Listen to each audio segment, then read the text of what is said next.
Hello dear students, myself Somesh Jain, mathematics department, reliable institute Kota. आज जो 1 Feb 2023 को जो जेईई मेंस का पेपर हुआ है उसके मैथमेटिक्स पार्ट का मैं डिस्कशन कर रहा हूं। ये कंप्लीटली मेमोरी बेस्ड पेपर है। बच्चों से जो हमने क्वेश्चन पूछे हैं उसके आधार पर ऑलमोस्ट सेम टाइप के क्वेश्चंस वहां पर हम ले रहे हैं। ठीक है, थोड़ा बहुत डेटा में फर्क हो सकता है, बाकी ऑलमोस्ट आइडिया आपको इससे लग जाएगा। तो सबसे पहले क्वेश्चन नंबर 1 स्टार्ट करते हैं अपन। Sum of the series this. Clear. अब ये सिंपल फैक्टोरियल पर क्वेश्चन था कि 1/1 फैक्टोरियल 50 फैक्टोरियल। तो इसमें अपन क्या करेंगे, सबसे पहले ये देखो इन दोनों का सम जो है 51, इधर भी 51 इधर भी 51, तो 51 फैक्टोरियल का मल्टीप्लाई डिवाइड कर देते हैं हम लोग। तो ये सबसे पहले 1/51 फैक्टोरियल, ठीक है, यहां से आ गया आपके पास 51 फैक्टोरियल ओवर 1 फैक्टोरियल 50 फैक्टोरियल। इसी तरह यहां पर आ जाएगा 51 factorial 3 factorial 48 factorial up to 51 factorial 0 factorial. Clear. अब अगर आप ध्यान से देख रहे हैं, it is actually 51C1, it is actually 51C3, इसी तरह 51C5 और ये आ जाएगा 51C51। क्लियर। तो ये ओवरऑल हो जाएगा आपके पास 1/51 फैक्टोरियल और ये हो जाएगा आपका 51C1 51C3 up to 51C51। Clear. अब बाइनोमियल के कंसेप्ट से हम जानते हैं ये अल्टरनेट सीरीज है, NC1 NC3 up to NCN, that is 2n-1। तो इसका रिजल्ट आ जाएगा आपका 251-1, that is 250 and divided by 51 factorial already हमारे पास यहां पर अवेलेबल है। So 250 over 51 factorial. So according to this option number 1 is the correct option. तो एक इजी क्वेश्चन था, जनरली हम लोग इस तरह के काफी क्वेश्चंस करते हैं। क्लियर। चलिए नेक्स्ट क्वेश्चन देखिए। ये सीक्वेंस सीरीज में डिफरेंस वाली सीरीज पर क्वेश्चन आया था। इस तरह के भी काफी क्वेश्चंस इन जनरल हम लोग क्लास में करवाते हैं, तो यहां से आपको ये काफी हद तक आइडिया मिल जाएगा। देखिए summation r running from 1 to 10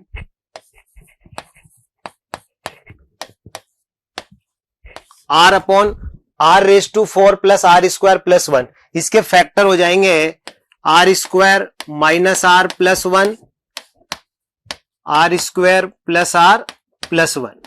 clear. अब इसको डिफरेंस में तोड़ना पड़ता है हमें, तो ये लास्ट माइनस फर्स्ट करके हम लोग इसको दो डिफरेंस में ब्रेक करते हैं। तो यहां से मैंने इसको लिख दिया r square plus r plus 1 minus r square minus r plus 1 divided by r minus r plus 1 r square plus r plus 1। अब यहां से इसको सोल्व कर रहे हैं तो 2r आ रहा है, जबकि हमारे पास r दिया है, सो बाहर हमने ये 1/2 यहां पर रिप्लेस कर दिया। तो r रनिंग फ्रॉम 1 to 10।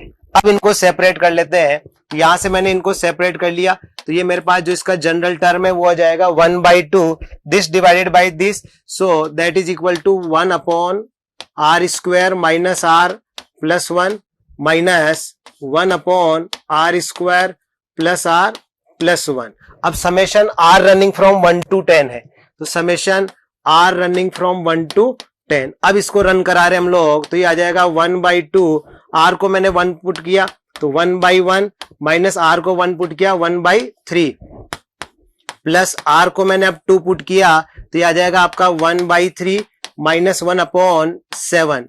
इसी तरह लास्ट में अपन ने आर को 10 पुट कर दिया तो ये आ जाएगा 1/101 माइनस 10 दैट इज 91, और यहां पर आ जाएगा आपके पास 1/100 और 11 111।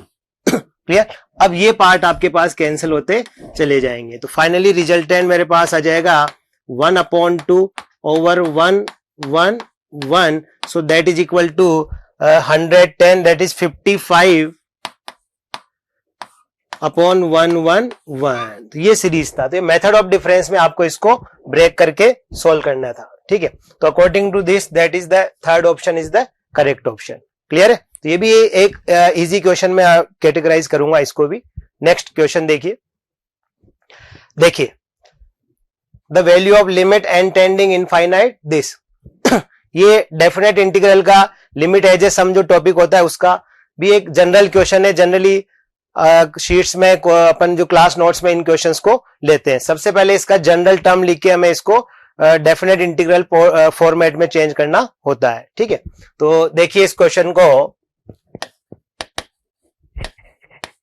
लिमिट n टेंडिंग इनफाइनाइट, इसका जनरल टर्म हमने लिख दिया r running from 1 to n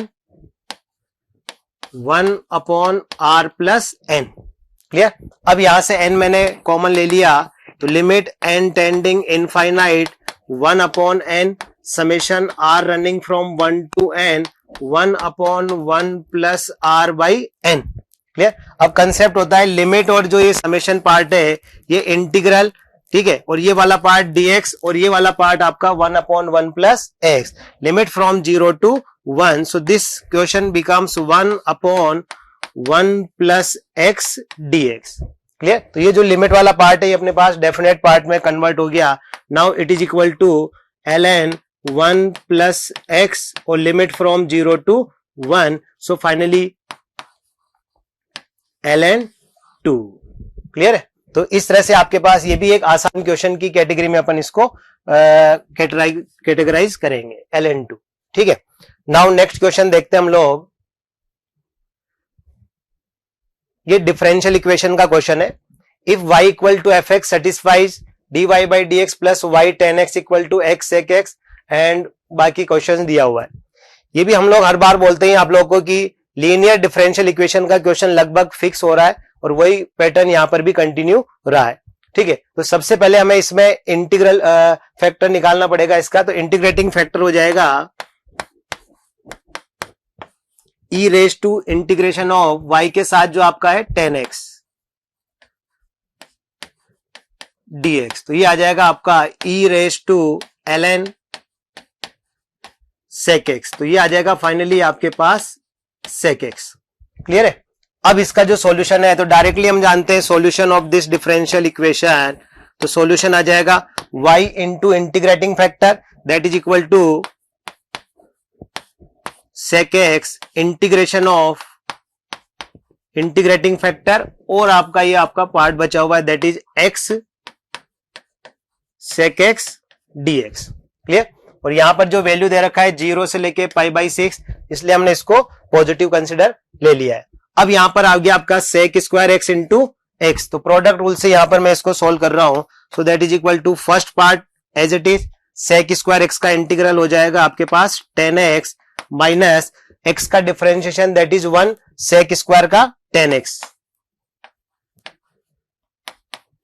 now finally y into sec x equal to x 10x minus 10x integral that is again ln sec x और ये प्लस c, ये अपना इसका solution आ गया। अब हमें पर्टिकुलर वैल्यू निकालनी है y equal to 0 then value 1 is given. ठीक है, अब यहां से मैं ये वैल्यू निकाल रहा हूं, तो then x equal to 0, x को 0 पुट कर रहे हैं, y को 1, तो ये मेरे पास वैल्यू आ गई 1 is equal to x 0 that is 0 sec 0 that is 1 ln 1 0, तो इज इक्वल टू c, तो c की वैल्यू हमारे पास यहां पर 1 आ गई है। तो फाइनली हमारे पास जो फंक्शन है y sec x that is equal to x 10x minus ln sec x plus 1।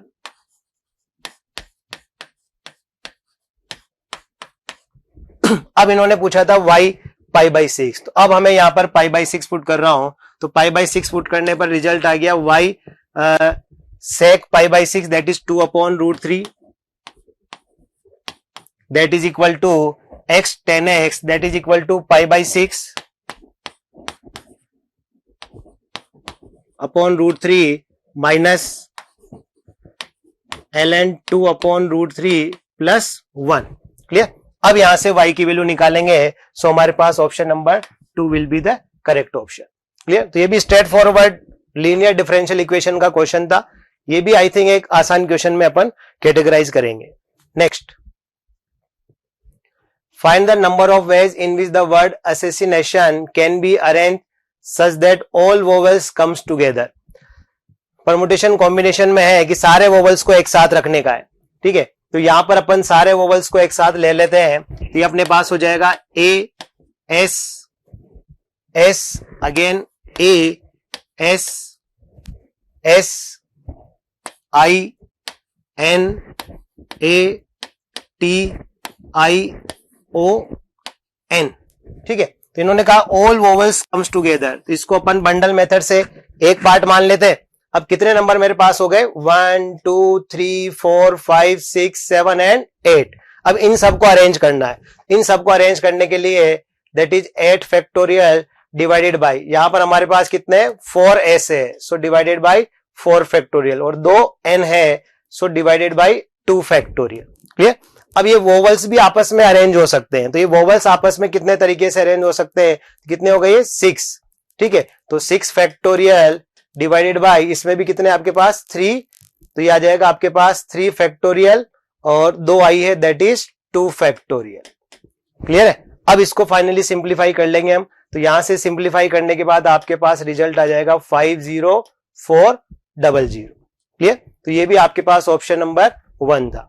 तो ये भी सिंपल, हम लोग काफी क्वेश्चन इस तरह के करते हैं, बस वर्ड चेंज होता रहता है। यहां पर वर्ड अपन को असोसिएशन यहां पर दिया गया था। क्लियर है सभी को। चलिए नेक्स्ट क्वेश्चन की तरफ बढ़ते हैं। If system of equation this is inconsistent. Clear. वो ये सिस्टम ऑफ इक्वेशन का भी लगभग क्वेश्चन आता ही है हर एग्जाम में, ठीक है। अब इनकंसिस्टेंट मतलब नो सॉल्यूशन, तो नो सॉल्यूशन के लिए सिस्टम को हम लोग सोल्व कर रहे हैं, तो सबसे पहले वही क्रेमर रूल से हम लोग इसका डी निकाल लेते हैं। तो सबसे पहले हमने यहां पर डिटरमिनेंट निकाला, that is lambda 1 1 1 lambda 1 1 1 lambda, so for no solution D must be equal to 0। वही प्रॉपर्टी लगा दीजिए C1 plus C2 plus C3, तो इसको सिंप्लीफाई करेंगे, तो यहां से lambda plus 1 plus 2 lambda plus 2 ये आपके पास बाहर आ जाएगा, ये बच गया 1 1 1 1 1 lambda 1 1 lambda, that is equal to 0। Clear. अब इसको सिंप्लीफाई करेंगे, तो यहां पर हमारे पास रिजल्ट है 1, ठीक है। इसमें आप प्रॉपर्टी लगा दीजिए चाहे तो R1 minus R3 R2 minus R3, तो ये आपके पास पार्ट बच जाएगा लैम्डा प्लस 2 और ये बच जाएगा 1 माइनस लैम्डा का whole square, that is equal to 0। तो यहां से हमारे पास लैम्डा की 2 वैल्यू मिल गई, lambda equal to -2 and lambda equal to 1। But यहां से हम लोग नहीं कह सकते कि दोनों ही वैल्यू पर ये इनकंसिस्टेंट आएगा।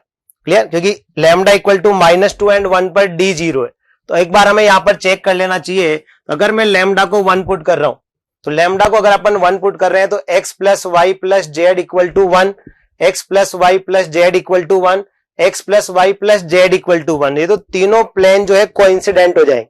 क्लियर। तो यहां पर ओवरलैपिंग की वजह से सिस्टम हैविंग इनफाइनाइट सॉल्यूशन, इसका लैम्डा की वैल्यू 1 पॉसिबल नहीं है, सो यहां से हम लोग लैम्डा की वैल्यू क्या कंसिडर करेंगे, दैट इज 2। इस पर भी आप चाहें तो चेक कर सकते हैं, लैम्डा को -2 पुट करके, 2 इक्वेशन में जेड को 0 पुट करके एक्स वाई निकाल के तीसरे में क्रॉस वेरीफाई कर लीजिए, बट खास जरूरत नहीं, हमारे हिसाब से 2 ही वैल्यू आई है तो अपन डायरेक्टली इसको पुट कर सकते हैं। अब लैम्डा की वैल्यू -2 है, तो समेशन ऑफ दिस पूछा था, बट ध्यान दीजिए लैम्डा की एक ही वैल्यू आई है यहां पर, तो डायरेक्टली इसी को पुट कर देंगे। तो फाइनली रिजल्ट हमारे पास जो है lambda square, that is 4 + 2 which is equal to 6, तो इसका आंसर आपका 6 आ जाएगा। क्लियर। तो आई थिंक आपको ये 6 क्वेश्चन मैंने डिस्कस किए, तो सभी को समझ में आ गए होंगे और सभी को ऑल द बेस्ट है। Thank you.